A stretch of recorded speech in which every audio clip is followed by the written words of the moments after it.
क्योंकि कश्यप और अदिति के द्वारा ही मानव सृष्टि का ही संचालन हुआ है। तो यानी हम सभी कश्यप ऋषि के ही संतान हैं। जाति का भेदभाव तो यहाँ भगवान के घर में जाति का भेदभाव नहीं है। जाति भांति कुल भेद बढ़ाई ये सब भगवान में नहीं चलता।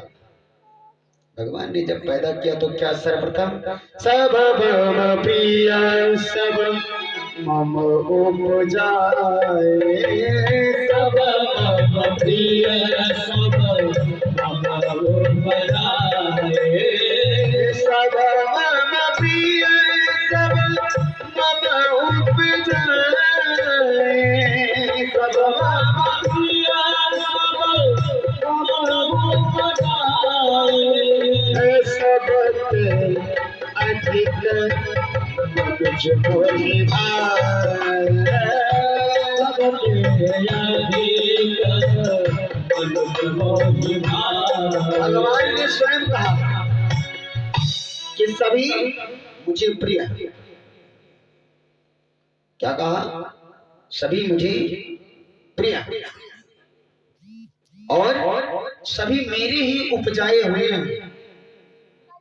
लेकिन उनमें जितने चराचर जीव जंतु हैं, कीड़े मकोड़े कीड़े भृंग पतंगे आदि और मनुष्य से लेकर सभी भगवान के ही बनाए हुए हैं, है ना? और सभी उनको प्रिय हैं। लेकिन कहा सबते अधिक मनुज मोहि भाए, क्योंकि पशु पक्षियों में बुद्धि तो होती है बट विवेक नहीं होता। और हमको आपको बनाया तो बुद्धि विवेक सब कुछ दे दिया। अब ऐसे शरीर को पा करके और अपने मुक्ति का यत्न नहीं कर सकते, अपनी मुक्ति का प्रयास नहीं कर सकते, तो फिर अब नहीं बनेगी तो कभी फिर दोबारा बनने वाली नहीं है। इसलिए समय को गंवाना उचित नहीं है। अच्छा ये बताइए, भजन करने का समय क्या है, उम्र क्या है? कितने उम्र में भजन करना चाहिए? कोई बताए? भजन करने की उम्र क्या है? बता दें आप लोग, कोई भी हाथ उठा दें। 10 साल, 20 साल, 50 साल? नहीं, करने की उचित उम्र क्या है? 50 के बाद गारंटी है कि आप 50 तक जाओगे?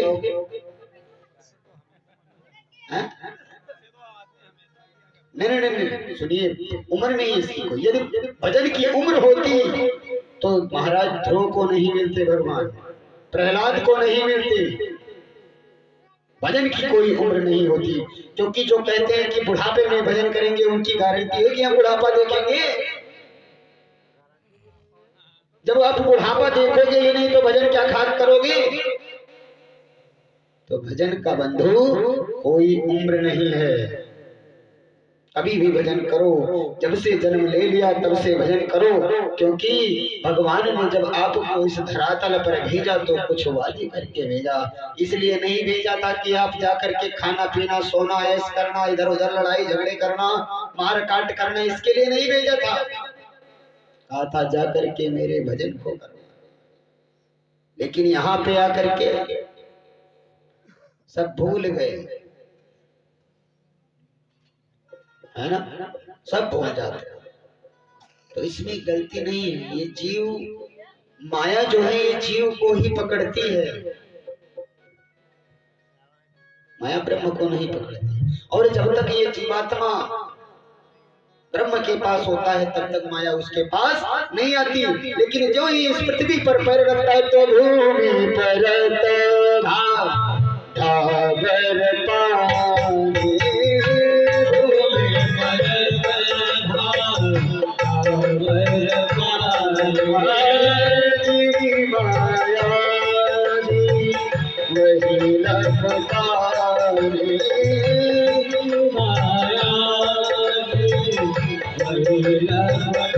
इस पृथ्वी पर जीव आता है तो माया लिपट जाती है।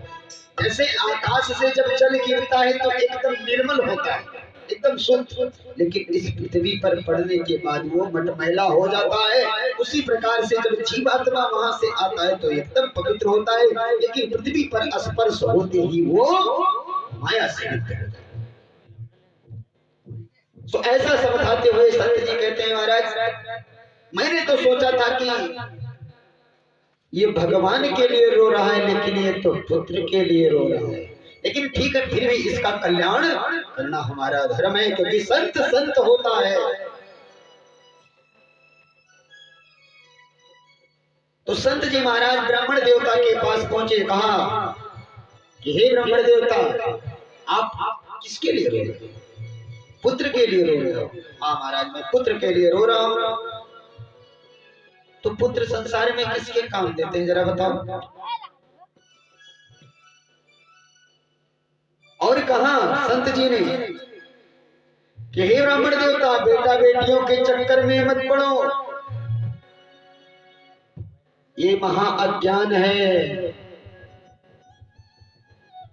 और कर्मों की गति गहन और बलवती है, इसलिए विवेक से काम लो और संसार में बेटा बेटी की वासना को निकाल। कौन किसका बेटा? ब्राह्मण, तुमने इतिहास तो पढ़ा या सुना ही होगा, राजा सगर के 60,000 बेटे थे। कितने? 60,000 बेटे। और कौन से बेटे सगर को सुख दिए? किसी ने दिया नहीं। कपिल भगवान का अनादर करके सभी भस्म, पीढ़ियां लग गई।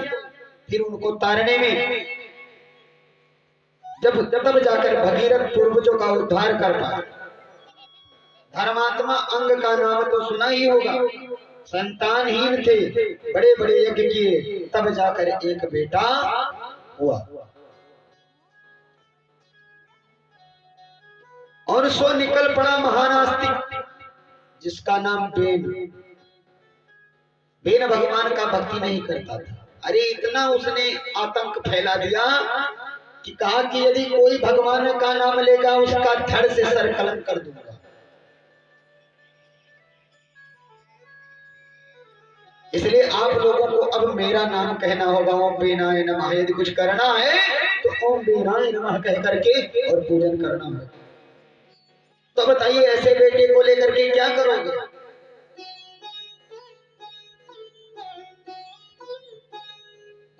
और ऐसा नास्तिक बेटा हुआ तो बाप को घर छोड़ करके ही भागना पड़ा।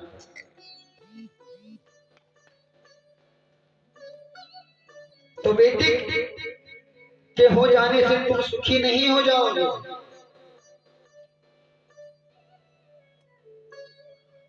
इसका क्या निश्चय है कि तुम बेटा हो जाएगा तो सुखी हो जाओगे? क्योंकि कोई गारंटी है कि बेटा होगा तो अच्छा ही होगा। पता नहीं धुंधकारी की तरह निकल जाए तो क्या करोगे भाई? तो आत्मदेव महाराज ने कहा कि सुनो महाराज जी, यहाँ प्रवचन देना तो मुझे भी आता है, क्योंकि मैं भी ब्राह्मण हूं।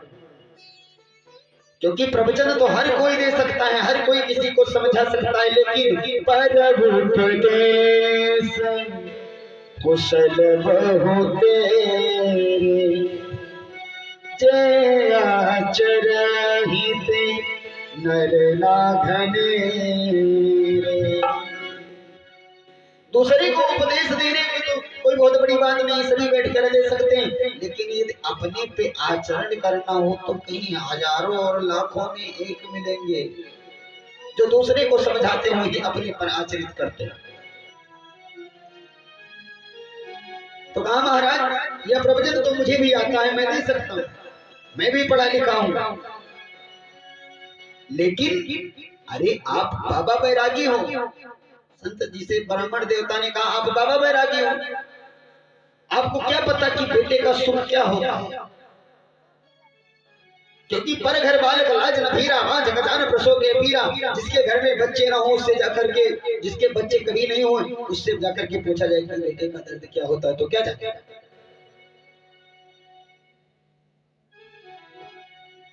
तो संत जी से कहा ब्राह्मण देवता ने कि महाराज आप तो साधु संत हो, आप बेटे का क्या जान। अरे महाराज, जब छोटे छोटे बच्चे आते हैं और तुतला करके कानों में कहते हैं, तो कानों में जैसे लगता है रसगुल्ला सा घुल जाता है महाराज। और जो आनंद उनकी बातों को सुन करके आता है, उसकी अनुभूति आप क्या जानते हैं।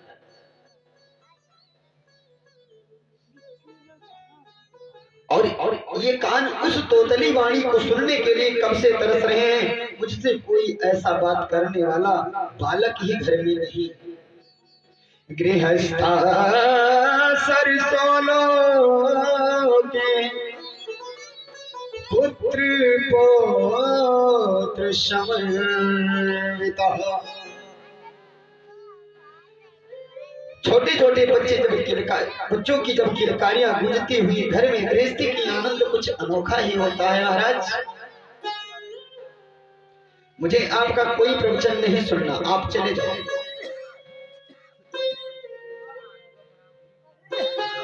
मुझे तो बस बेटा चाहिए और कुछ नहीं। संत जी समझ गए कि इसके तो बेटे का भूत सवार है, इस समय ये कुछ नहीं सुनेगा। संत जी बोले सुनो ब्राह्मण, मैंने तेरे ललाट की रेखाओं को देख लिया है। तेरे माथे में स्पष्ट लिखा है कि सप्त जन्मावधि तव पुत्रो वचन एक जन्म नहीं, तेरे तो 7 जन्म तक लिखा है कि पुत्र आपके नहीं होंगे तो नहीं।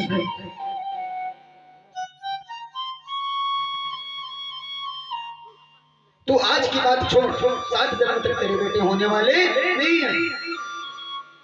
इतना ही सुनते हुए ब्राह्मण का दुख 7 गुना और ज्यादा दुखित हो गया और जोर जोर से सिर उठा करके संतों के चरणों में पटका। संत जी घबरा गए कि अरे ब्राह्मण क्या कर रहे हो, मर जाओगे। तो ब्राह्मण ने कहा मरने में ही तो बैठा हूँ महाराज, मैं आपके चरणों में सर को पटक पटक करके अपने प्राण दे दूंगा जब तक आप मुझे पुत्र नहीं देंगे।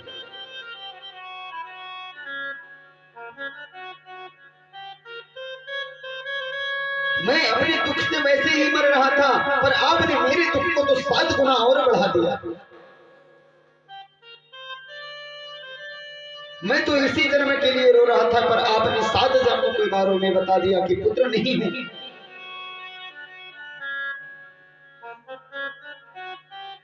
तो अब या तो मुझे आप बेटा दो, या तो आपके चरणों में मैं सर पटक पटक करके अपना प्राण त्याग दूंगा। और यदि आपके चरणों में मैंने प्राण त्याग दिया तो आपके ब्रह्म हत्या लग जाएगी। और मदन यादव जी यही गमुई कहे का आयो, गमुई का हूँ। अच्छा, मदन यादव जी के द्वारा 50 मुद्राएं भगवान के चरणों में अर्पण हुआ। ठाकुर जी की कृपा बनी रहे। और कहना क्या कि धन से धरा मावा कमाइलो प्यारा है जी, धन से धरा मावा कमाइलो प्यारा, भैया भगा रहे तोरा भंडारा, भैया याद रहे तोरा भंडारा। धन से धरा मावा कमाइलो प्यारा, धन से धरा मावा कमाइलो प्यारा, भैया भगा रहे तोरा भंडारा, भैया याद रहे तोरा भंडारा। बिहारी लाल की देखो जयकारा आप लोग बोल दिया करो। अब एक चीज और बताऊं, जो सबसे तेज जयकारा बोलेगा उनको सबसे महंगा बाजा इनका बाजा ये दे देंगे गिफ्ट में। 85,000 का है सीधे।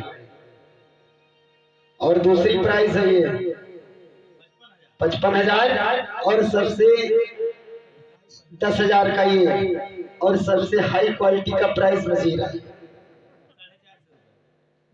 अब जो जयकारा सबसे तेज बोलेगा उनको फर्स्ट जो बोलेगा उनको ये बढ़िया वाला पॉइंट मिलेगा 50,000 का, वो 85,000 और जो दूसरे नंबर पे आएगा उसको 55,000 का मिलेगा और जो तीसरे नंबर पे आएगा उसको ढोलक मिलेगी 10,000 की और जो चौथे नंबर पे आएगा उसको मजीरा मिलेगा 300 रुपए का। तो ये बताइए चलिए जयकारा लगाए बोली बाकी बिहारी लाल की ना ही बोली पाए हो। मजीरे लगे थे 3 दिन से तक रह जियो और तनी जर जोर लगाओ बोली बाकी बिहारी लाल की। ऐसा है आप लोगों ने जयकारा बोला तो, लेकिन आप लोगों ने तेज सबसे तेज नहीं बोल पाए क्योंकि सबसे तेज बोले हैं हम, क्योंकि हमारे पास माइक लगा है इसलिए प्राइस किसी को कुछ नहीं मिलने वाली। चलिए तो धन से धर्म का मन प्यारा भैया भला रहे तोरा भंडारा ये भैया भला रहे तोरा भंडारा। ठाकुर जी की ऐसी कृपा भैया के ऊपर बनी रही। आगे की कथा में संत जी ने कहा जब ब्राह्मण ने कहा कि आपके चरणों में सर पटक पटक करके अपने प्राण को त्याग दूंगा तो संत जी की धड़कन बढ़ने लगी कि बाप रे बाप यदि कहीं मेरे चरणों में ये मर गया मेरे सानिध्य में मर गया तो मुझे ब्रह्म हत्या लग जाएगी। अरे अब तो 302 का केस चलता है, पहले केस नहीं चलता था, ब्रह्म हत्या से ही डर जाते थे क्योंकि अब संत जी सोचने लगे कि हे भगवान यहाँ तो हमने व्यर्थ ही ब्रह्म हत्या मोल ले ली। अरे नाहक में इसके पास चला आया, अलग ही रहता तो फायदे में रहते। मैं इसका कल्याण करने आया था और इसके मस्तक में तो लिखा ही नहीं 7 जन्म तक, अब इसको बेटा दूं तो कहां से।